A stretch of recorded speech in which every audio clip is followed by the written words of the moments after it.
एक जो है उपरिचर नाम के एक वसु थे। तो उपरिचर नाम के जो वसु ये रास्ते में से निकल करके जा रहे थे, तो हुआ क्या, वहां जो है एक चर्चा चल रही थी। देवता लोग भारत के ऋषि मुनियों से प्रश्न कर रहे थे, अरे बोले आप सात्विकी यज्ञ करते हो और कोई बलि तो देते ही नहीं हो, पर बिना बलि के यज्ञ कैसा, हमको खुश करना है तो बलि तो देनी ही पड़ेगी, ऐसा करके देवता कह रहे थे। ध्यान से सुनना आप लोग, बहुत ध्यान से, एक एक बात बड़े काम की है। देवता खुद कह रहे हैं बोले बलि दो, और श्रुति कह रही है, प्रमाण भी दे रहे बोले श्रुति कह रही है कि अज की बलि का विधान है।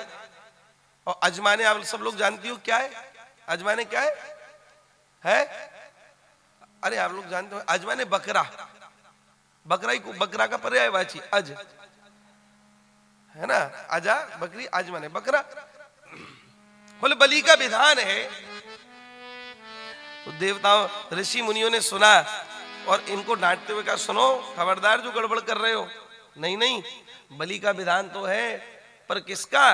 बोले अज माने तुम तो मान रहे हो कि बकरा, पर अज का एक पर्यायवाची अनाज भी है, अनाज को भी अज कहते हैं, अनाज की भी बलि होनी चाहिए। तात्पर्य अनाज को चढ़ाओ, जैसे हम लोग सामग्री के साथ जो चढ़ाते नहीं चढ़ाते, वो भी एक बलि है, पर इसको गलत तरीके से आप प्रस्तुत करो, ये ठीक नहीं है। प्रमाण यह भी दे रहे हैं, प्रमाण वह भी दे रहे हैं, पर उन्होंने कहा महाराज हम तो ज्यादा संतुष्ट उसी से होंगे, पर आप कुछ ऐसी बात बताओ जिससे हम संतुष्ट हो और कहें कि हाँ जी यही ठीक है। उसी समय दोनों की चर्चा चल रही थी। अपरिचर नाम के वसु वहां से निकले, तो सेना के साथ में आकाश मार्ग से निकल रहे थे। आकाश मार्ग से निकलते में दोनों पक्षों की चर्चा सुनकर के ये रुक गए। क्या हुआ, इनको दोनों ने मध्यस्थ बना लिया। बोले अच्छा सुनो, ये अपरिचर वसु है ना, ये बताएंगे उचित क्या है, अजमाने बकरे की बलि होनी चाहिए या अजमाने चावल इत्यादि क्या अनाज इत्यादि की बलि होनी चाहिए, धान इत्यादि की बलि होनी चाहिए।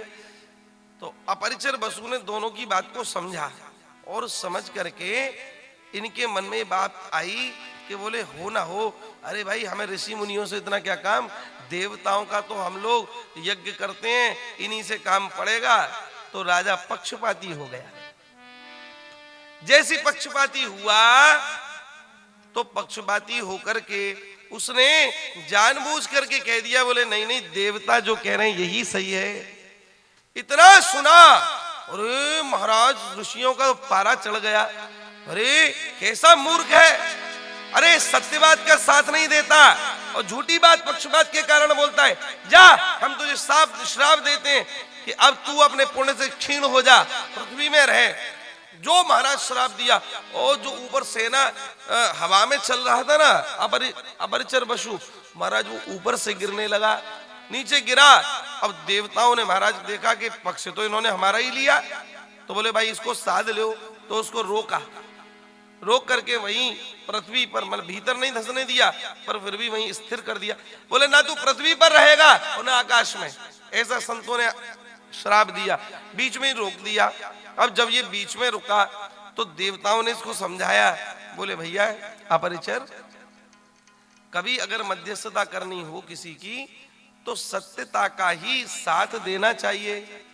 अरे हम लोग तो इसलिए जानबूझ करके तर्क कुतर्क कर रहे थे कि ये ऋषि लोग हमको अच्छी अच्छी बात बताएं, है ना। हम भी जानते हैं कि बलि बकरे की नहीं देनी चाहिए और नहीं हमको चाहिए, पर कोई प्रमाण के साथ में ये बात हमसे कहें, इसलिए हम बार बार जोर दे रहे थे। और तूने हमारे पक्ष में इसलिए निर्णय दे दिया क्योंकि हम तेरे लिए आने वाले समय में काम आएंगे।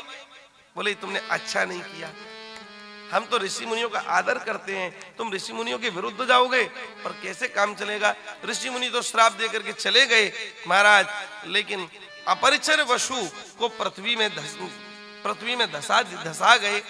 बाद में फिर इन देवताओं ने कहा, बोले चिंता मत करो, अब तुमने हमारा पक्ष तो थोड़ा बहुत लिया पर गलत काम किया, रहोगे तो तुम पृथ्वी में ही, पर तुम्हारी दाने पानी की व्यवस्था कर दें। क्या दाना पानी?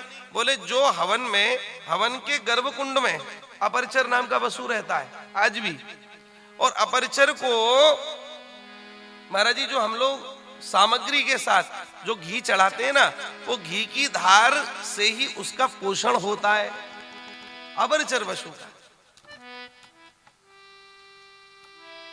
गुरुद्रोही हो, संत द्रोही हो, तो महाराज जी उसको ऐसा ही नुकसान उठाना पड़ता है।